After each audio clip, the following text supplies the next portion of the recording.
Welcome everyone to Careers with English, Media, Entertainment, and the Arts. My name is Michael Cruz. I work at SuccessWorks at the College of Letters and Science, and we are very happy to be working with the English department to put this event together for you. We have three awesome alumni here to share their career stories and their advice for you as you're thinking about how to enter this field. So we're going to get started in just a second. Before we do that, I wanted to just call on Caroline Hensley from the Department of English just to give a quick welcome. Hi, everyone. Thanks so much for being here. It's really wonderful to see these collaborations with alumni and SuccessWorks and the English students, especially because so many of our students are interested in these types of career pathways, and many have double majors in comm arts or journalism. And so this is a really wonderful and exciting event to have. So my role is to generally support students as they're thinking about career possibilities. So a plug, I think I recognize some of these student names, but a plug to come see me if you haven't and you're interested in chatting about ways to leverage your English degree through all kinds of different career routes you might take. Yes, I think that's it. I will turn it over for all kinds of great questions and reflections from our panelists. Great, thanks, Caroline. Yeah. So now we're going to have our alumni introduce themselves. So we'll just ask you to speak for a few minutes, tell us about your career path after you left UW, and what your current work is like. So to get started, let's get started with Mark Rickers. Hi, everyone. My name is Mark Rickers. I am a public radio producer for Wisconsin Public Radio. I work for a national show called To the Best of Our Knowledge. Let's see, starting from, I feel like if you ask anyone in journalism what their career path is, there's a lot of zigging and zagging. I've always felt like my English degree kind of helped me roll with that because it kind of comes up in odd places. Right out of college, I worked for The Onion, which used to have in ancient history times, actually had a physical office in Madison, which was super cool. Where I was kind of editing like concert listings and things like that. I worked for a publisher of, I think like the exact beat was like food manufacturing technology or something like it was like business to business newsletters or something like that. But I learned a lot about email newsletters, which helped me in future roles, which were things like I worked for the University of, I came back to UW to be a science communicator talking about engineering and material science. I worked for the University of Chicago as a communicator about economics and social science. And then I moved back here to, I still write about the arts. I've worked for stuff like the Isthmus and Tone Madison. And especially later in my career, probably 2 or 3 years out of college, I started podcasting as kind of more of a hobby and integrating that more and more into my daily work, and to the point where I was able to kind of like make that part of my job, which is how it is now. I kind of run our podcast. I help launch new podcast projects out of our show. I handle all of the, I'm like editing all of the copy for stuff that comes out of our show. Articles based on interviews, imagery, pretty much everything that goes up on the web comes through my desk. And yeah, that's me right now. I think that's it. I don't know. Great, thanks, Mark. Next, Michelle White, please tell us about yourself. Hi, everyone. Thank you all for being here today. My name is Michelle White. I use the pronouns she, her, and hers, and I kind of got into using my English degree in like a backwards manner. When I was at Madison, I basically lived in the Wisconsin Union. I taught sailing and windsurfing. I worked in the Training Resource Center. I served beer. I did everything you could do in the student union. Which led to me actually working, going to grad school for my master's in post-secondary education, I worked for the student union while I was doing my master's degree, and they wanted to get into social media. So I did all of their social media management, also did sort of their marketing public relations work for their campus programming board, which is sort of similar to the Wisconsin Union Directorate if you all are involved with them or know about them at all. And then my first job out of college, I actually ended up working for Grinnell College, a small private liberal arts college, where I started their student philanthropy education program. So talking to students about creating a culture of giving back. So that's not just financially, although that's obviously something that's really important, but also we called it our 4 T's, time, talent, treasure, and ties. And so I came up with that phrasing and then built some programming around that. National Philanthropy Week, I Heart GC Week, built a program in conjunction with their student government called Class Ambassadors, and really had the opportunity to build things from scratch there. I did a lot of storytelling, both with students, just talking to them about the history of the college. Grinnell College has been around since 1846, but they really pride themselves on not having traditions. And so a lot of their history has been lost. And so students don't really know about like J.B. Grinnell, who was a huge abolitionist who moved to Grinnell, Iowa, and announced he was going to open a college. He's actually who Horace Mann said, "Go west, young man," to J.B. Grinnell, fun fact. And so just kind of helping tell the story of that, as well as tell the story to alumni to try and encourage them to engage in events like this and create connections with current students. That's one of the most valuable things, I think, of going to college is the alumni network. Folks you can tap into who've had similar experiences. And in my experience working with alumni, they always want to help. So I definitely encourage you to talk to Carolyn or to any of us alumni. We'd be happy to have further conversations. And then from there, I went to work for State Monterey Bay. My picture behind me is Carmel, California. Got very lucky ending up on Monterey's coast. If you ever have a chance to go visit, it's gorgeous. But I went there because I wanted to continue my work in storytelling, essentially, and in building stories. And so I went to work for the Otter Student Union, which was a brand new entity at the time. And so really built their brand, their identity, did marketing and communications work for them, as well as I managed their campus programming board. So got to do things like run petting zoos, but also work with the Yang Yang twins and E40, Dr. Ibramex Kendi, Dolores Huerta, Laverne Cox, all sorts of interesting and unique individuals. And during that time, we were also, part of my operations included our cross-cultural center. And so we were oftentimes asked to write statements on behalf of the president. So when things happened with like George Floyd or the 2020 election. And so I found myself using my English skills in very strange ways that I wouldn't have anticipated otherwise. And then I met my husband out there, and he's in the military. And so we got stationed, I'm now in Virginia, and I work in production as a production project manager. So managing marketing, communications work, design, emails, for over 1,400 branches for Ferguson Enterprises, which specializes in residential construction, waterworks, fire fabrication, a whole slew of things. And so I'm learning all sorts of things about plumbing, but there's also a lot of storytelling, especially during like the pandemic. There's been a lot of remodeling going on and things like that. So no matter what you do, whether it's true, like in working with people who are telling the stories themselves, like Dolores Huerta, or telling stories about how to change out a new toilet, your skills are really applicable across all career fields. Thanks very much, Michelle.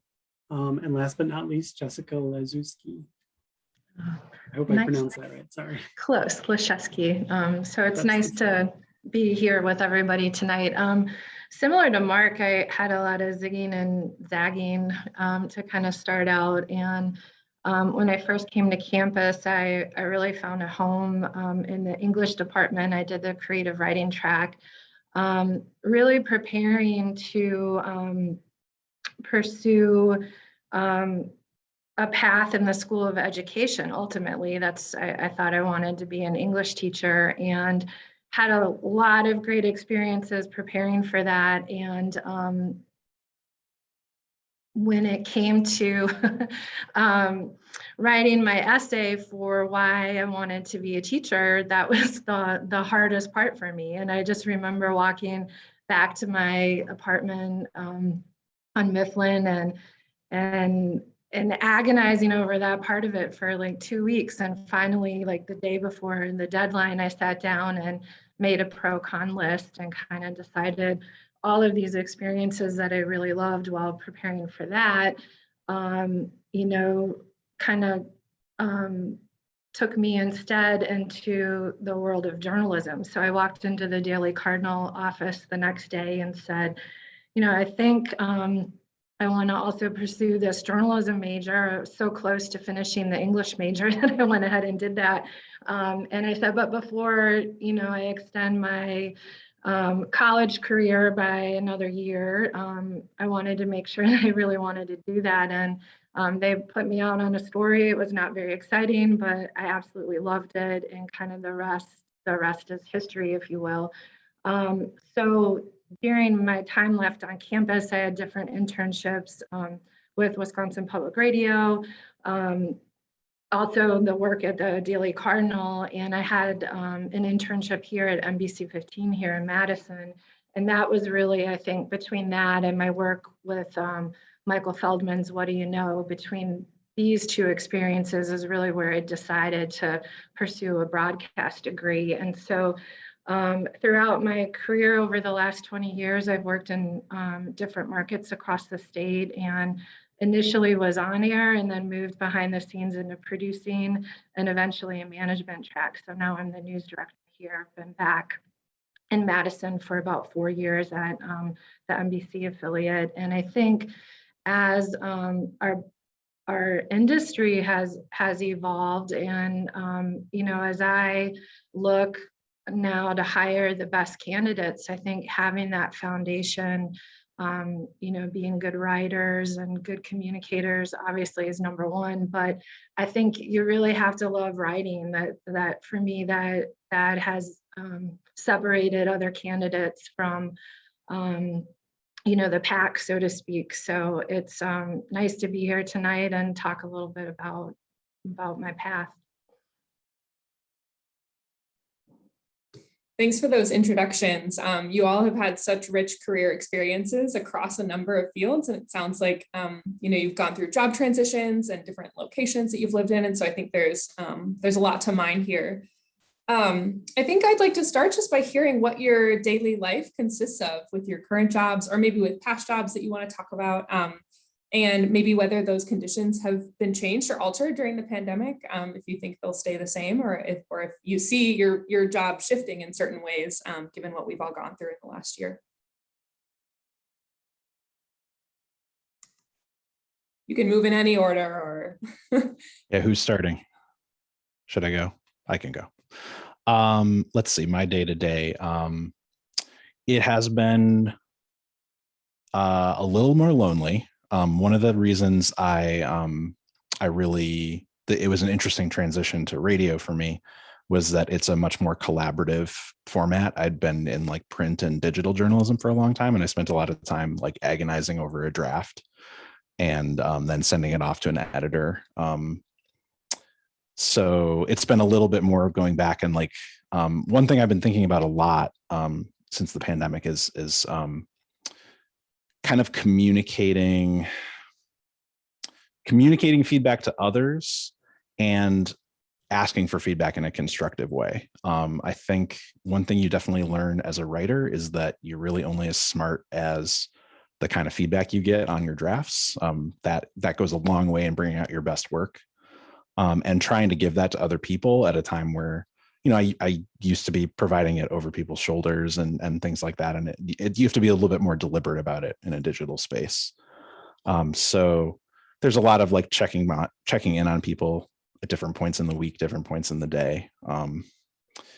We have like twice weekly meetings where we're kind of like hashing out, like our show is weekly.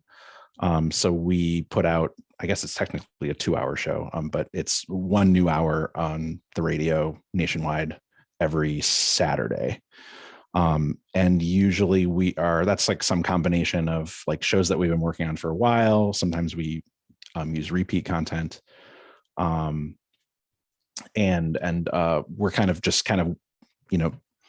each show is kind of, I think we usually have like 3 or 4 shows in production at a time, and they're kind of all in different points of production. So usually I'm kind of helping out everyone along each point in the way, but like there'll be a producer who's just trying to figure out what to even ask a person that they're going to interview for their show. There'll be somebody who's like finalizing sound design and trying to figure out like where are all these millions of pieces and like how do I get them all organized? And we're kind of working together as a team at the beginning of the week to get that organized, and then we kind of go off with our assignments. A big portion of my responsibility is helping. It's a lot of like, in terms of like communicating clearly, it's a lot of really just like connecting people. It's a lot of like, I mean, before the pandemic, it was a lot of like, here's this person, they have to go to this studio, our studio has to connect to them at that time, and kind of like clearly communicating like, this is what I need when you get there. And it was a little bit more logistics. And then once they got there, it kind of just happened. Now it's a lot more of like, here's a Zoom link. I'm going to go in excruciating detail of like how I need you to prepare your space and your phone, because that's most interviews we're having people record themselves still. And I actually don't think that will change much. I think some people are set up to record themselves at home for radio interviews. And there are a few people that maybe would rather go into a studio like once it's safe to do so. But I think most people are a little bit more comfortable doing that sort of thing on their own. And so, yeah, you're kind of communicating, not necessarily like go to this place, but like, here's what I need to do my job. And if you don't communicate that well, that's not a problem you can fix after the fact necessarily. So it's really about communicating what you need and communicating what will make your job easier and make it easier for the other person.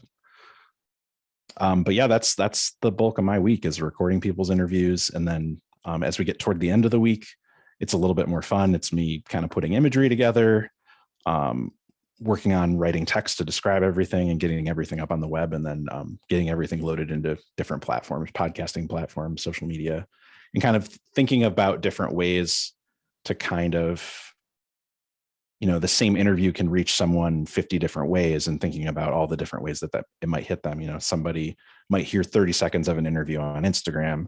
Someone might just follow somebody who's on our show and they'll only hear that person's interview. Somebody might listen to the podcast every week, and kind of thinking about how all of those people and listen to what we're doing and what the best way to reach them is.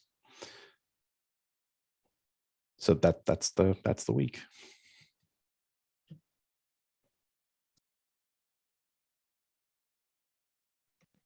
I can jump in. I think the cool thing about my day, and also the challenging part, is there are certain things that will be the same every day, but based on the news cycle, there's a lot of variety in the day as well. So typically we have an editorial meeting at the beginning of the day and again in the afternoon, where we're really looking at story pitches and looking at what are the known events that are happening, what are people talking about, and then making our assignments as we go through the day. I think a big part of my job is also, mentoring of our staff and also hiring. We have a number of open positions, and I think finding the right candidate is, important to keeping the culture of our workplace. I think we're hearing more and more from people that culture is important, and people are asking about that, which I think is really neat. So there's just, I think, being flexible is key, and noting, the opportunity that we have. I think there has also been some challenge, even though we're seeing in the research that trust in local news is still intact. Obviously, there's been dialogue nationally about fake news, and so we're trying to overcome that and also, explain our role as journalists, because I think we feel a passion and a calling for it, and note the responsibility that comes with the work that we do. I think also here at this station, we're very community focused. So as much as we're looking at the day-to-day, we're also looking ahead and looking at outreach and campaigns that we can do for our community. So this week, Wednesday, we kick off a month plus long food drive where we raise money and also food donations for Second Harvest Food Bank, which serves basically the same service area that we have. And so that's been a really meaningful part of the job too, along with sharing the news and telling the stories of documenting history, if you will, but also doing that outreach where we can really, tangibly make a difference in our communities. And then I think, as Mark said, flexibility. Certainly, there's always been a component of working in the field and mobile news gathering. And because of the pandemic, honestly, we got better at it. So I think there's going to be some workflows and equipment that we use that'll stay intact. And you'll see our team out in the field more as we're allowed to, with, and able to do so safely. But, I think that really has been probably the silver lining of all the challenges, that there's been a lot of teamwork, and also we just adapted and we got better at some of the things that we needed to be better at. And I think those will be lasting.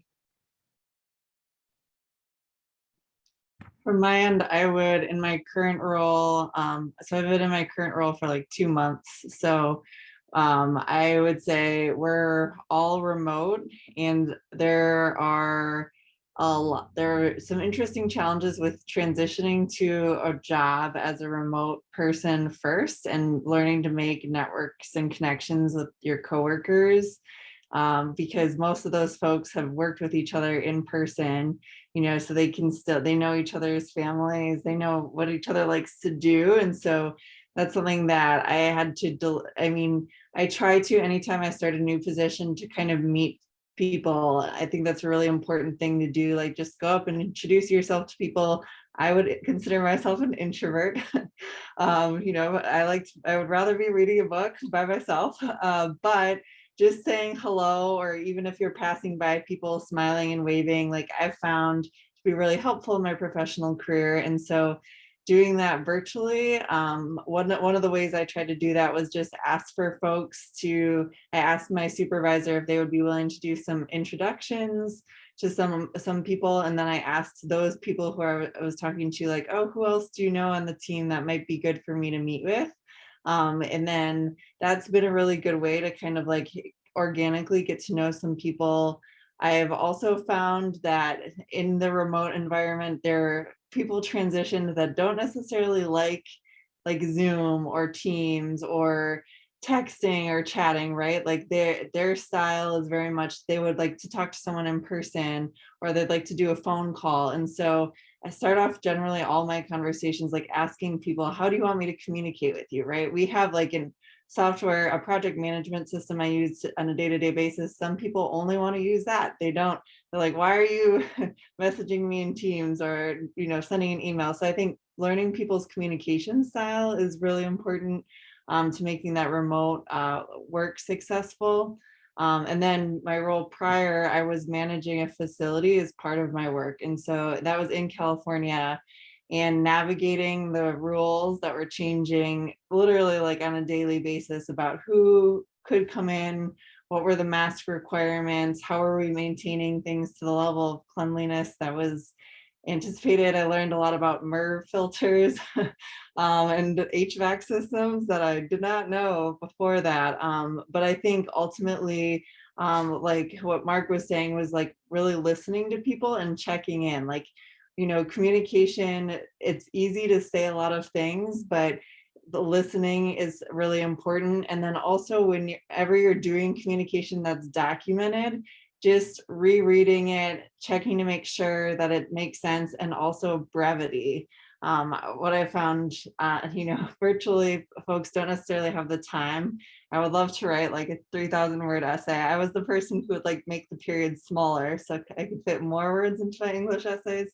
But that's something that I've learned to work and use the skills and like vocabulary and sentence clarity, because that communication electronically is really effective and will help you as you're going through doing it, if you can do it, in a clear way. Yeah, thanks for those responses. I feel like we covered a lot of ground there, and that we can sort of envision you all engaging in your work, the transitions you've gone through, whether changing jobs or just contextually, and then also these great tips to keep relating back to what students are learning in their English training as well. I would love just to sort of think about this as like a conversation with students also. I'm going to ask one more question of you all before I open it up more broadly. But in the meantime, students, we would love, if you're comfortable with it, for you to maybe drop something in the chat. If there's maybe a specific like internship or job title or something that is attractive to you right now, if you want to share that with us, that would be a really great conversational starter. So either that or maybe a question that you want us to hang on to would be good. And so we'll go through one more broad question, and then we'll give everyone else a chance to chime in. I'd be curious to hear something that was unexpected about your work, or something that you maybe wish you had known prior to entering the field, something that surprised you. I'll go first, and this is not necessarily in regards to any of my fields, but I did not do a good job of using career resources as a student. So I just want to encourage you all to do that, because I graduated early too, but I was I basically graduated and hadn't done any internships or outside of like the work that I was doing in other places. But I think setting up a time to meet with someone is really important, because even if you're like me and you needed to work to pay for college, even though I was, again, serving beer at the Stiff Skiller, there were skills that I was learning there that I was able to put language to put on my resume when I talked to someone else, right? Like, it didn't seem like a big deal to me at the time, but having those conversations with the other folks who can help you craft your story and your own personal narrative to the jobs you're interested in is really important.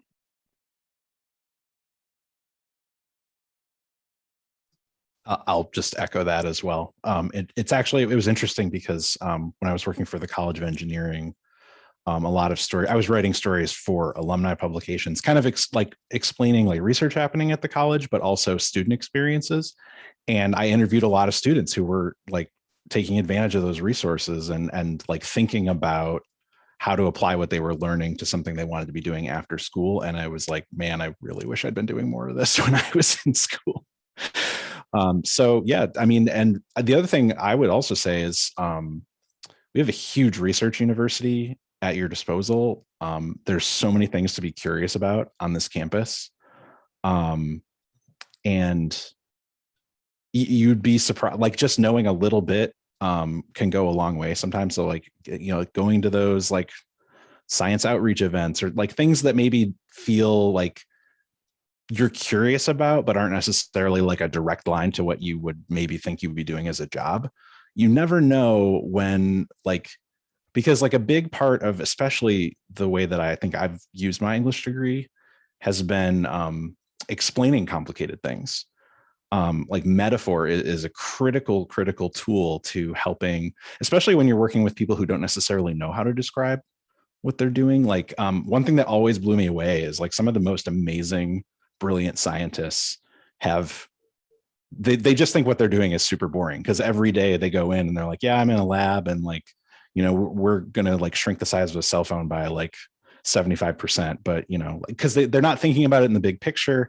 They're not thinking about how it applies to, they're not thinking about the story, and that's not really their job, but that's the role you can play. So I think like kind of thinking about the university even now as like this amazing place where like you can kind of see stories where maybe people aren't necessarily seeing them, and getting in that practice, that gives you this amazing well to draw from, probably for the rest of your life. I mean, like you could, if you're in a role where you have to think about like making plumbing exciting, like I think like I actually really identify with that, because like I had a lot of jobs like that where like there's somebody who's really passionate about that and knows how to do it really well. And like, you have to kind of bring in those like fine grained details to kind of marry it up with making it a story.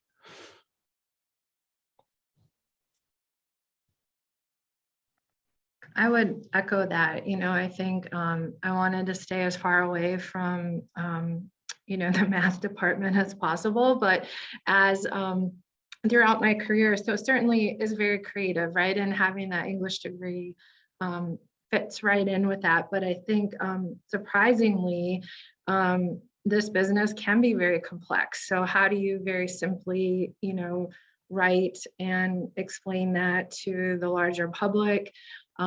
There's a lot of data journalism. So we're looking at numbers and spreadsheets and open records requests and data, especially with COVID. We're watching those dashboards from DHS and trying to make sense of it all. And I think my time in the English department, while very creative, it also taught me to think very critically and to explain things like the art of brevity, right? And so I think all of that applies, and but I didn't really realize it until I got kind of into the field. And then I think as both Michelle and Mark hinted at, I think any experiences that we have can be foundations and building blocks to the next one. And it's also truly really is a small field. So you never know, someone's going to know somebody. And so I think it's just always to, treat each other kindly and with respect, because you never know who you're going to intersect with maybe 5 or 10 years down the road, or somebody knows somebody, and it might be, someone that you want to work with at some point in time. So I think it really can be a small world. And so I'm not surprised by that, but yet I am. And how many times like I might meet somebody who maybe we have a tie back to campus, or that first job or that second job after graduation. Yeah, thanks. I feel like there's something full circle about the idea of sort of small worlds and story making, both of which are sort of intimate, like conceptions of how we interact with other people. So yeah, thanks for sharing the unexpected with us.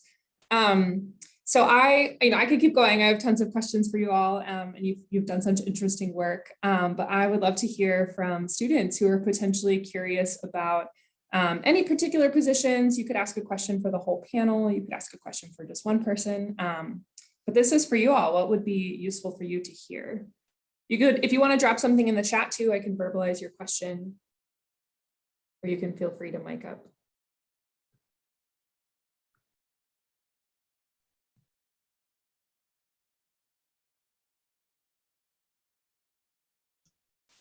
Something Jessica said actually reminded me of an extremely English degree story that I pitched last year, which was that we were looking at those same COVID dashboards and kind of trying to figure out what everything meant. And an editor and I, this was for another publication at WPR called Wiscontext. And we realized that there was this category in the data that nobody could give a solid answer as to what it meant. It was a recovery. And the whole story kind of became like almost like an etymology of like, well, how did this word end up in the dashboard? And it was one of those like word nerd kind of stories of like, oh, this is almost like nobody really thought like what this would mean to a member of the public if they read it on this dashboard versus what the like epidemiologists who were putting data in under that category, what it meant. And so that was a cool like service journalism story of like, hey, you're reading this number that's like this many people who get COVID recover, but here's some things you should know about that. You know, a lot of them have long haul COVID. This was before we knew a lot about some of these things, but it was like a lot of them have symptoms. Some of them, it might not be counted super correctly. So just bear in mind that this word has a lot of caveats on it. But being even interested, that was kind of an odd story to pitch at the time. I'm glad that the editor was game for it. But that was cool. More word nerd stories.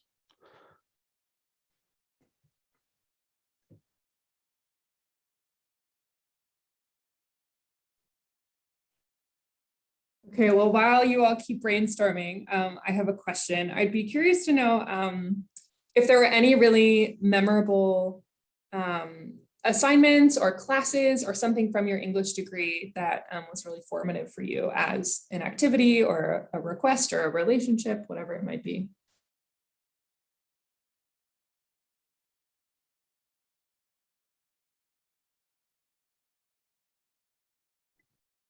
I had a class that I'm not going to remember the name of right now, but it was with John McKinsey. It was an honors English class. And one of the assignments we had to do, we essentially had to create a comic. And so we got to use, at the time we used the software called Comic Life. And so, you know, you got to set out all the panels and do storytelling in that way. And at the same time, I was taking a class with Russ Castronovo, and we read Why the Last Man, which is a graphic novel. And I also had an American Indian Lit class with Sean Tootin where we read Scalped, another graphic novel. And so I had never, I had like read comics as a kid, like Foxtrot or Calvin and Hobbes, but I had never read a graphic novel in that sort of a setting. And so it really changed my whole mentality of how you can combine words with images and the ways in which they can interact with each other, or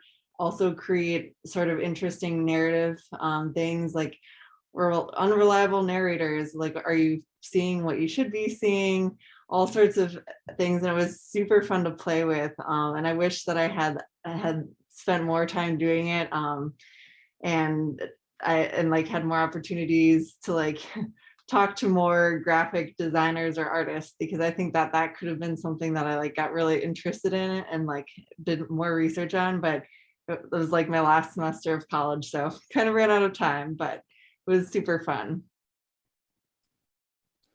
I likewise can't remember the name of the course. I apologize for that, but it was about non-traditional texts. Like we read like an illustrated version of Marshall McLuhan's The Medium is the Message. I think that I still have it on my shelf somewhere over here, but it's just called The Medium is the Massage.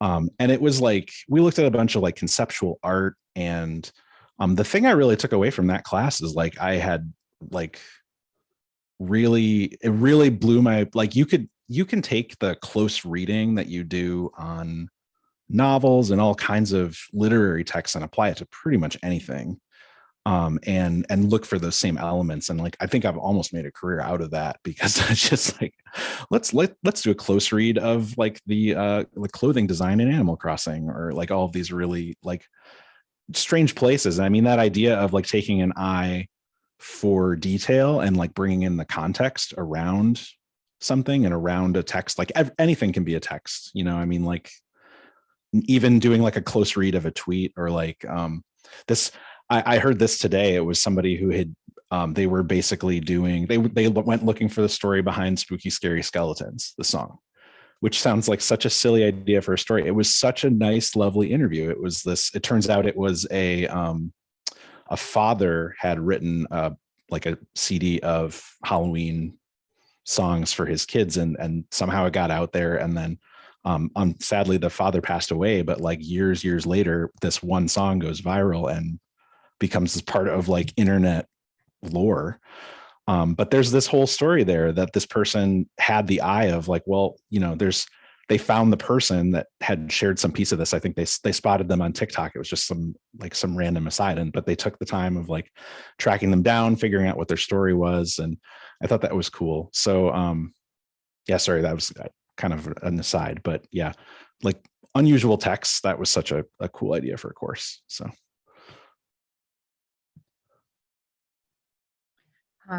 My first reaction was I thought of this class with Emily Auerbach, and I think it was my freshman year. It could have been my sophomore year. It was one of the intro classes at the time, and she did this really cool collaborative day where we went to the LVM Museum, and there were also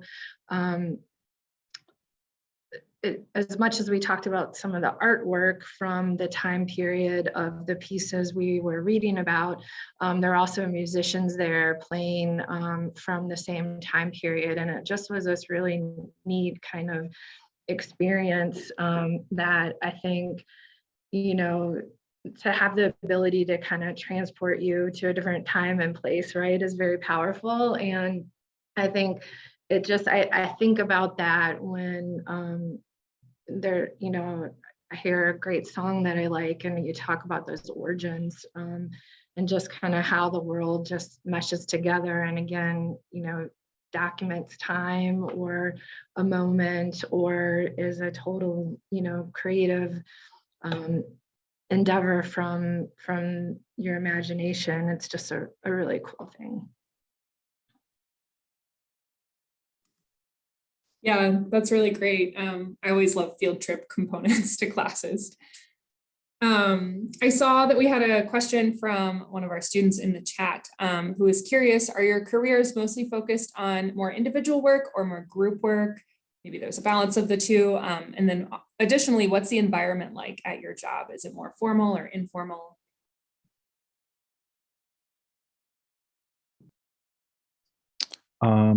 So let's see, my current work in radio is very collaborative.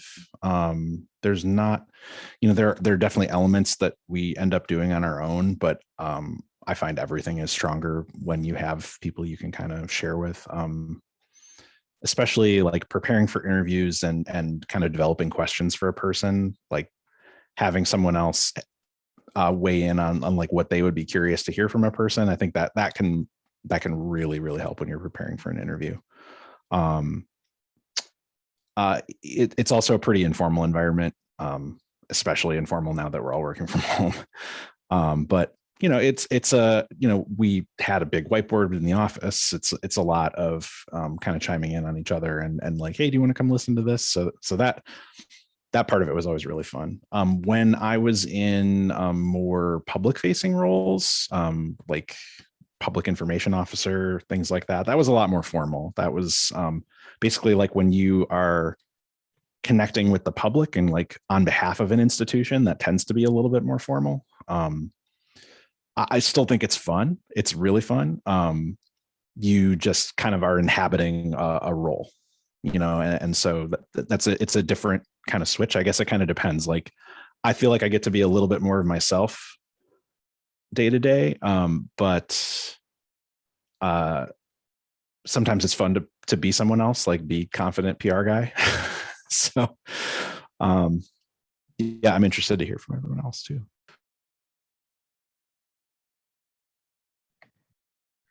I think we have a good mix. I think everyone has their immediate job responsibility and a way to contribute to our newscasts or our digital platforms. But then, so there's a lot of autonomy throughout the day, but then there's a lot of teamwork. Like, it all kind of comes together for the newscasts, and kind of it's one big puzzle. So I think it's really this healthy kind of mix, if you will, which is exciting to be able to collaborate and make sure we have all the bases covered. But then absolutely people need to be able to work independently, and or maybe with just a team of one other person before returning back to the newsroom.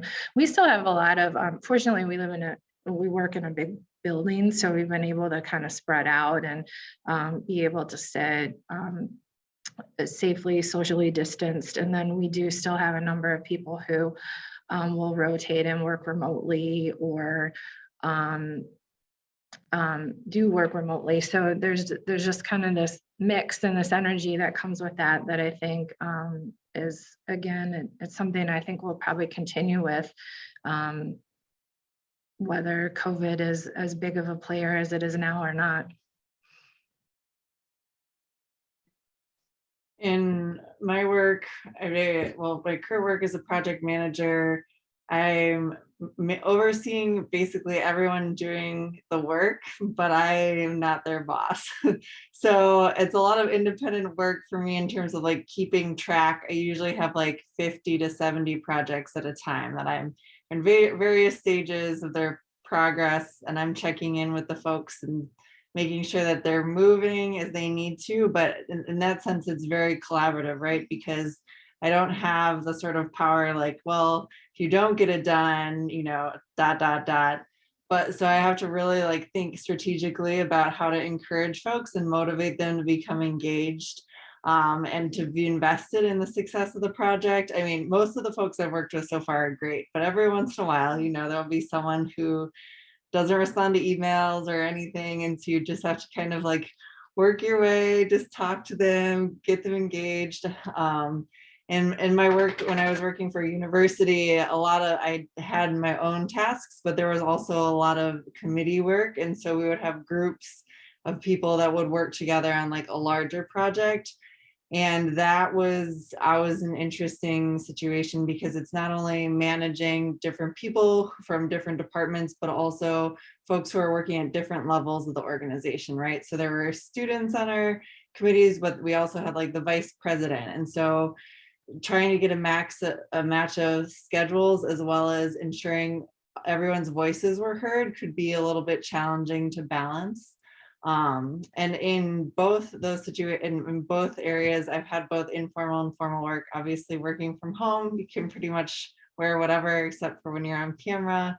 And then in other positions, it really is subject to kind of the situation at hand.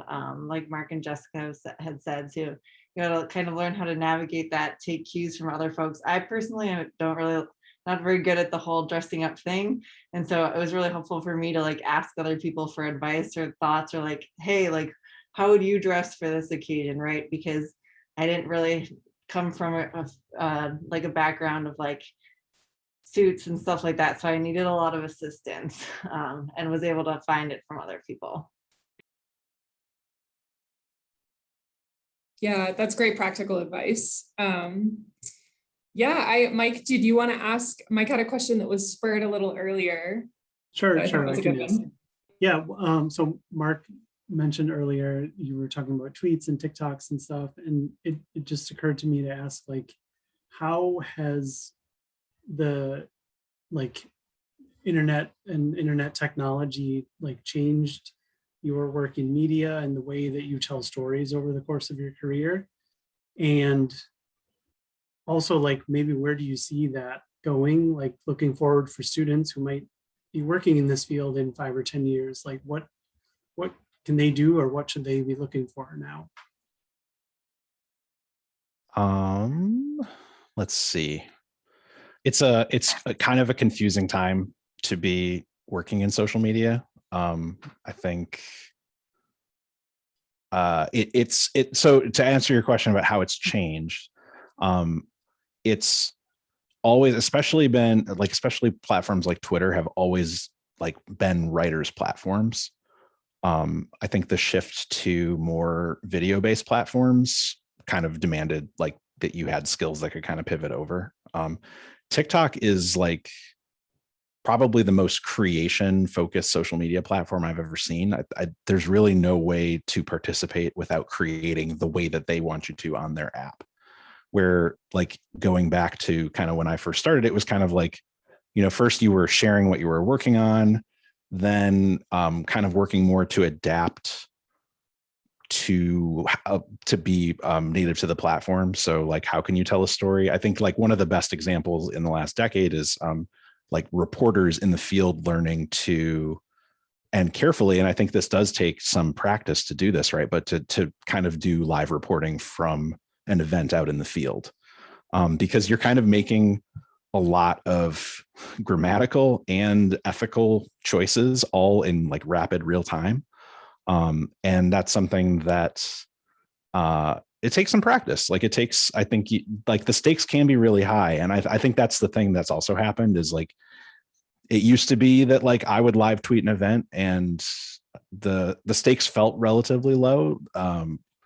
Then like we had a president who like ran large portions of his presidency off of his Twitter account. Like I think that everything on Twitter got a lot more serious.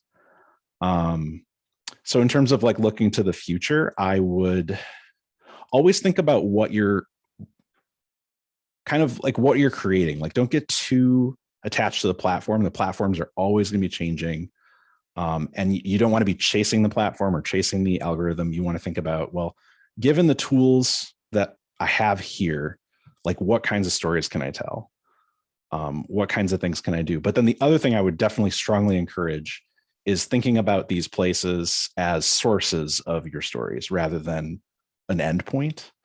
I've done a lot more sourcing for our show on social media than like using it to push our content. And I think that's actually a lot more interesting. Because like, frankly, social platforms increasingly are they're for individuals. They're for like people who are out there living their lives and like respecting them as a space to go to rather than like the example I always like is like, you wouldn't go to a cocktail party and shout at the top of your lungs, like, here's the thing I'm working on at work right now.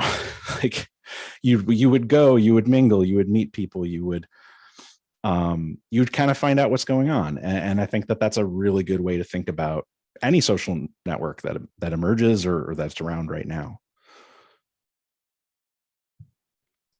I've also heard that analogy about entering a cocktail party. So I have always loved that. I think, it certainly social media has changed like our news gathering and also our news sharing processes. And I think it's constantly evolving, which, every quarter, every 6 months, we're looking at, what's out there, what's the algorithm saying, and then how do we adapt? But number one, I think it's provided a great opportunity just to interact with our viewers and to kind of watch for trends and what's everybody talking about and what's kind of pinging there. I think also the challenge, if you will, for journalists is now there's all these content creator, opportunities for English graduates, journalism grads. So you can, in the same way you can come and do this kind of work for us in the newsroom, you can also go to any business in town that's looking to really produce their own content and get their own messaging out and really own it. So that I think there's a lot of opportunity to take the skills that you have. Well, certainly, like I'd love, to come into the journalism world, but there's so many paths that you can take because of how businesses are using social media as part of their strategic plan and getting customers to come to them or getting people to understand, the type of work that they're doing. So I just say, I think that's really cool and it'll be interesting to kind of see how that grows and also how it changes as new technology and new platforms are introduced because, I think a year ago, TikTok was not really as big for us as it is now today. So I think it can be a lot of fun and it's also, kind of the thing to watch. I would just briefly add, Jessica talked about this earlier. Math was also never my strong suit, but I would say any opportunities you have to learn about data analytics or statistics, I would take it. And in conjunction, Jessica also just mentioned like adaptation of platforms. If you can learn anything about coding, like sort of how artificial intelligence, machine learning, how those things are operating, because I'm seeing that in the marketing communications work we're doing now, there's a lot of reliance, if you didn't already know, on artificial intelligence, machine learning, those algorithms and the way in which they're taking in that data and then they're creating stories about the customers and how we're, reaching out to those customers and engaging. And I There are also a lot of ethics conversations, right, about artificial intelligence going on. And so I think it's really critical and important to understand how that all functions and operates. And then you can marry that with your English skills to help tell a better story, to present the story in the way that it needs to be interpreted, right? There's a lot of thinking about interpreting stories. A lot of that's happening. And the more skills you have to do that, I think the better. Yeah, and one thing that comes up with that, I think, like being literate in data. I think you can get stuck on the like, oh, I need to have the the statistical background, but like a huge part of its relevance in communication is just being able to explain what numbers mean. You'll almost always be boiling something down to a written paragraph or something that someone can read in a script, or you're thinking about translating it for your viewer. So the writing piece of that is absolutely critical. I mean, the like kind of marrying those two pieces, that's your unique superpower. Once you understand the data, like being able to tell a story about the data is huge. So.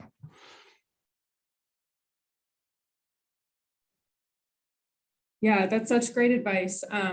It's all about the interpretive potential. This is actually a really good segue into one of my last questions for you all, which is, I'd be curious to know if there's, and maybe it's something around data literacy or whatnot. And then I'll read Alexis's comment in just a second. That looks interesting.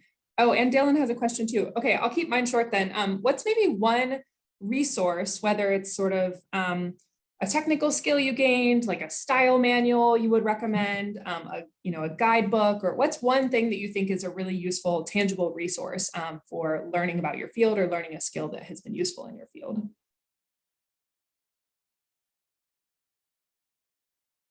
I'll give two, and they're pretty radio focused, but the NPR has an incredible training resource, NPR Training. It has guides. They're very granular guides. They are things like, here's how you tell a guest how to record themselves, or even kind of like broader ethical conversations. And then I'd also say I'd pair that with a website called transom.org. And that's more kind of like learning how to edit in Pro Tools versus like other audio programs that you might have access to. Like one thing you'll definitely find is like you'll have to kind of relearn skills you have a few times over, and having a handy training resource like that can kind of help you. Like I learned, man, I don't even know what the audio software was back then that I learned in the J school, but like, I've like moving, like kind of learning like, okay, this is that, like Transom and NPR Training kind of help you kind of muddle your way through it. You don't always have to like take a full class. It's kind of like, okay, let's see how much of this I already know. And then that can help you kind of fill in the gaps.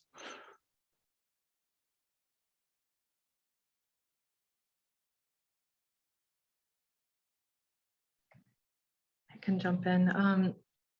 There's a book that was recommended to me called the Checklist Manifesto. And I think it's a really short read, but it really talked about the value of systems and having like clear expectations for your team. And I think that that's something that, especially as I've moved into management, that I've really come to appreciate. But I think maybe like the one thing that could apply to everyone, no matter what stage you're at in your career, is just to continue to be curious and not be afraid to try new things, and talk with people that don't, they have a different skill set from you. So I think that there are things that I've learned from people that have completely different backgrounds from me, or maybe a skill set that it's something that I wasn't really all that great at. And then I just took the time to have a conversation and say,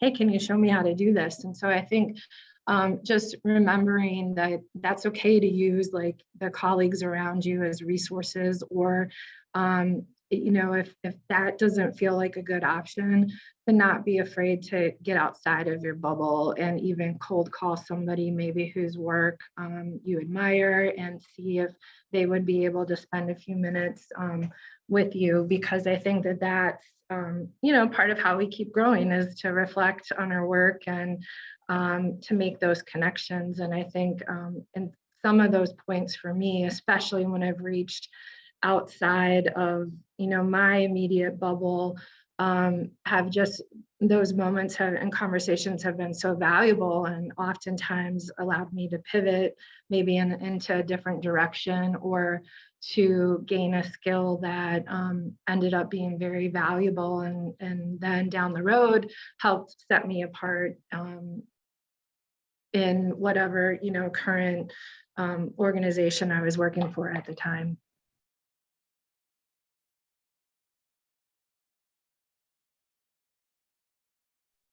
I would just add quickly, it's not necessarily like one thing, but something that was consistently encouraged in all my English classes was approaching things from a unique perspective, a creative way, trying to do something in a different way.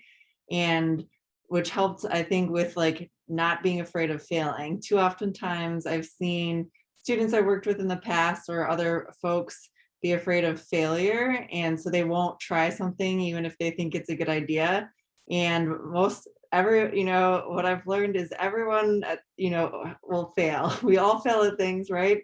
And it's just an opportunity to better hone that and improve it. And so use those creative skills, try something new. You won't regret it. Yeah, that's great. We've had some back and forth in the chat that I can bring forth for us. But Dylan, it sounds like we were asking similar questions actually, which is what are some of these sort of technical skills that you developed or something you learned as you entered your career?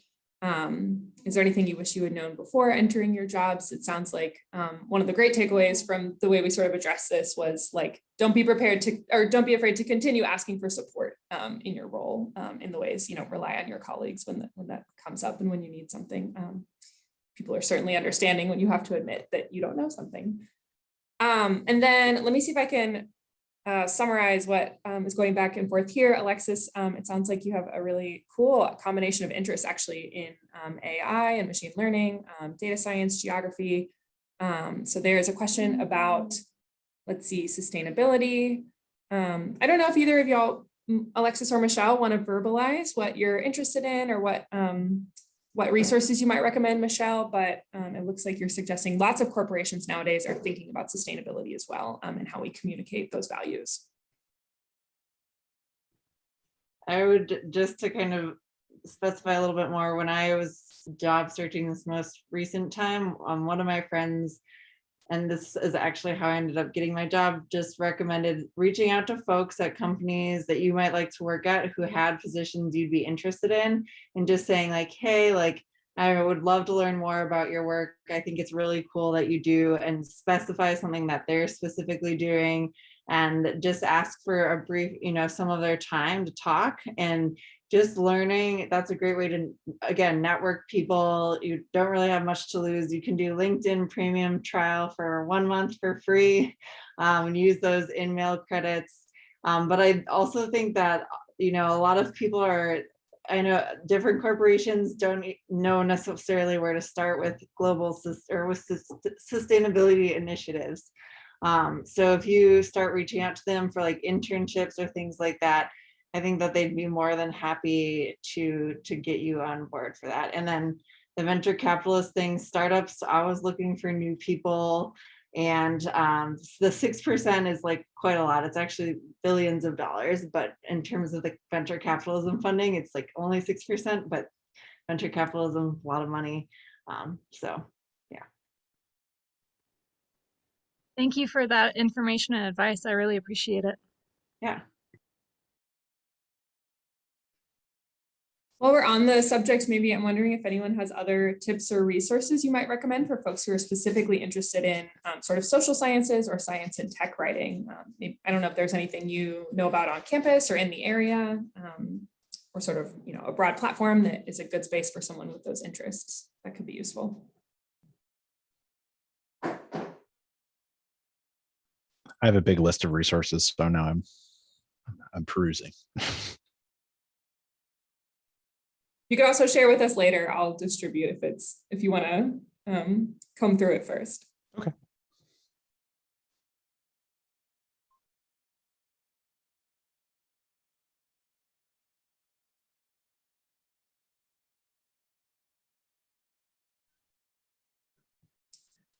Okay, so Dylan and Alexis, if there are other specific questions that you have, we can bring those up. I'd love to hear maybe sort of a future-oriented question. I'm wondering what all you think. I mean, we've heard some interesting things about trends, whether it's new platforms that are this constant evolution in technology, or specific things that have happened in the context of the pandemic. I'd be curious to know, maybe on a personal level, what you are hoping for with the upcoming years in your careers. Are there charted pathways for growth that are sort of typical to the kind of work that you do? Or is there something you'd really like to get into that you haven't done previously? I'd love to know what's next. It's a big question.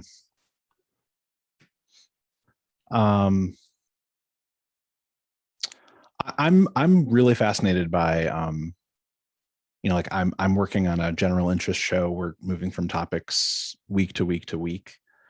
But I think like when I think about the podcasts I listen to now, they're extremely specific interest areas. And I think it's just, we're living in this connected world where there's kind of a critical mass around specific things that are more narrow. So I think like there's going to be more and more opportunities to kind of chase stories. And like you can kind of develop anything you want into a beat these days.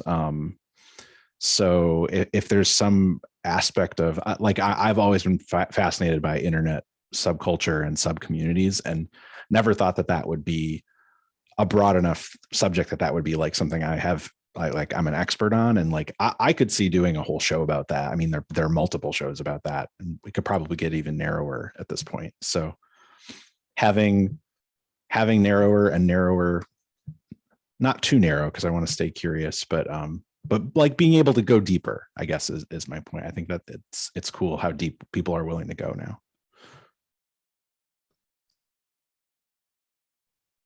I think within the TV industry, kind of the first jobs that people think about are the public facing jobs of being a reporter or an anchor, but the behind the scenes positions, the position of a producer, even being a member of our digital team, I think those opportunities are just growing fast and furious right now. So someone who really loves to write and kind of wants to be in that world, if you will, there's a lot of options and a lot of opportunity to kind of grow, locally or grow through the ranks. And for example, use Madison as a stepping stone to get to somewhere else. I just think that those positions are really like in demand. And I think for people who are listening now or maybe listening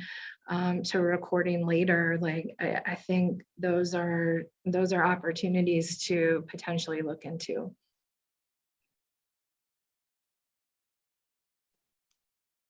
I think that's been something that I like. Originally, I was like, oh, I'm going to become a student union director. That was my path. And then sometimes in life, things change. And so being flexible and adaptable, as we've all seen in the pandemic, I think will continue to be a useful skill set. And being willing to think about what you're interested in and thinking about it in different ways. If you don't want to jump into something immediately because you're not sure you would like it, I also, would encourage like volunteering, whether that's for like a nonprofit or, kind of doing, I know Alexis, you asked about freelance things. If there's something you're interested in, like Mark was saying, like go out and do it. Like even if there's not currently an audience or something, and you were like, I'm really fascinated in X, and you put together the data and write an article on it and just post about it on LinkedIn or wherever and start producing that sort of content. There are so many people who are looking for folks to bring onto teams. There's also a bunch of like, in particular to that question, there are platforms like Upwork. There's a lot of like freelance kind of gig economy platforms now where people are posting, asking people to write different things for them. But I think that being willing to, like right now I'm studying for my project management certification, and sort of looking at things in that light. But I think that, you know, where I'll be, or the jobs that'll be available in 5 years will be completely different than what I'm looking at now. So you just have to be constantly keeping in touch with things you're interested in and what those things are called, right? Because names are changing too for different positions, and being willing to try new and different things as well.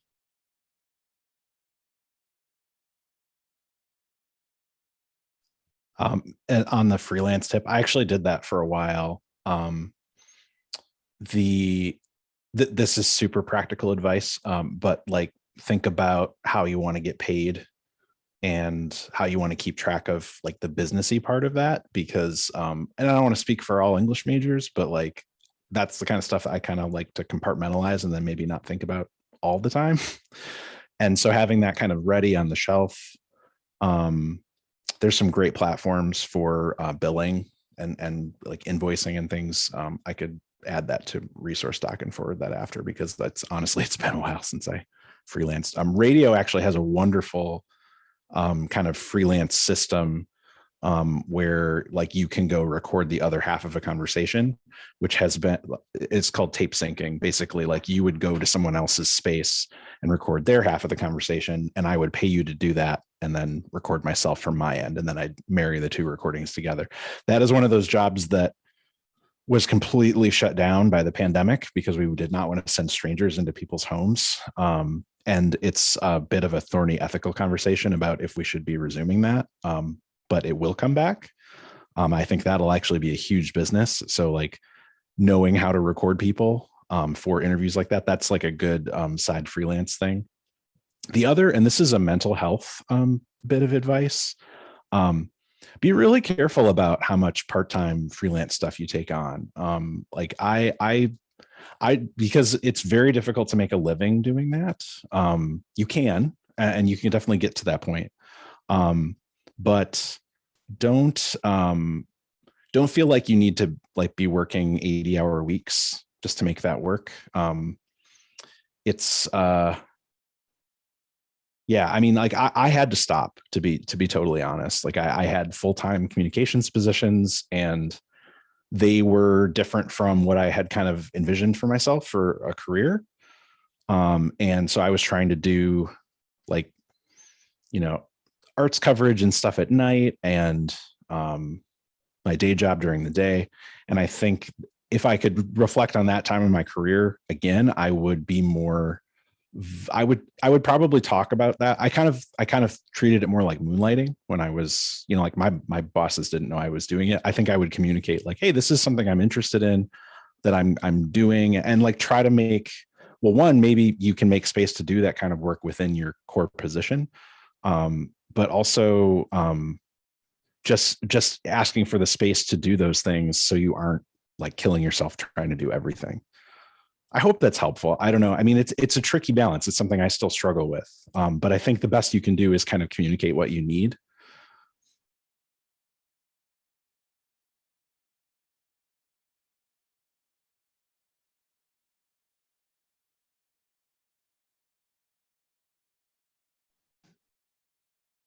Okay, we have some echoes of good advice coming in the chat. It's really nice actually to think about, to end on a note that's about sort of protecting yourself and your wellness in relation to your work and your passion. So yeah, thanks. Is there anything else that you all would like to share that is something you've been thinking about, or, you know, one final tip for our students to take away that could be useful? We'd love to hear it. This has been such a pleasure to hear about the things that you do and how you got there. I would say take every advantage of talking to your professors and like just really relishing your time, because I felt like I did that, and now I still wish I could go back and do it all over again. I mean, I love my life. It's great, but it's such a special time in your life, and so take full advantage of it.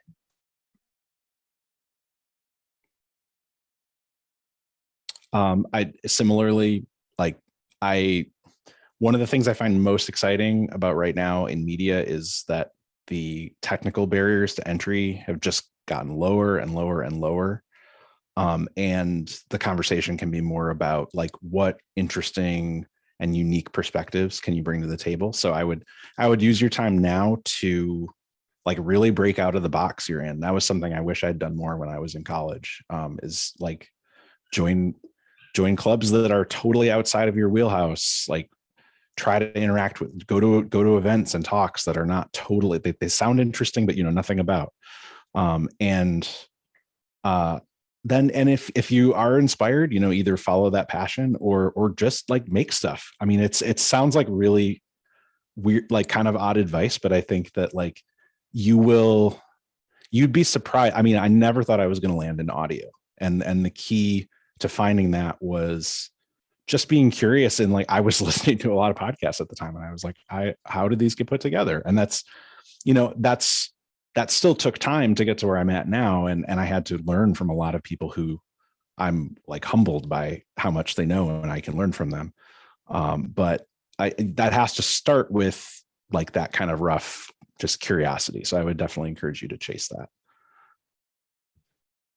Yeah, I think there's so many resources on campus to take advantage of. And, you know, just remember too that we don't have to have it all figured out like right away. So I think Michelle's advice is great to just, you know, don't be afraid to just enjoy it and be a student. I think similarly, you know, throughout, you know, life after college, like dreams can change, life is going to throw things at you. So what you think your dream job is now might be completely different 5 years from now. So I think to have that flexibility and also the courage to kind of step outside of your comfort zone and explore new opportunities and to not feel like a failure if your plan changes, right? Like I think sometimes that can be the hardest part of changing gears, you know, professionally, is just you're just set on that plan that you always had. But that can be the really beautiful part of a professional journey that leads you to something that's even more fulfilling or challenging, or something that helps you pay the bills a little better than the last one. So I think there's just a lot of options and opportunity, and just remember to enjoy it and not put so much pressure on yourself to have it all figured out all the time. And somewhere along the line, I'll learn to take my own advice.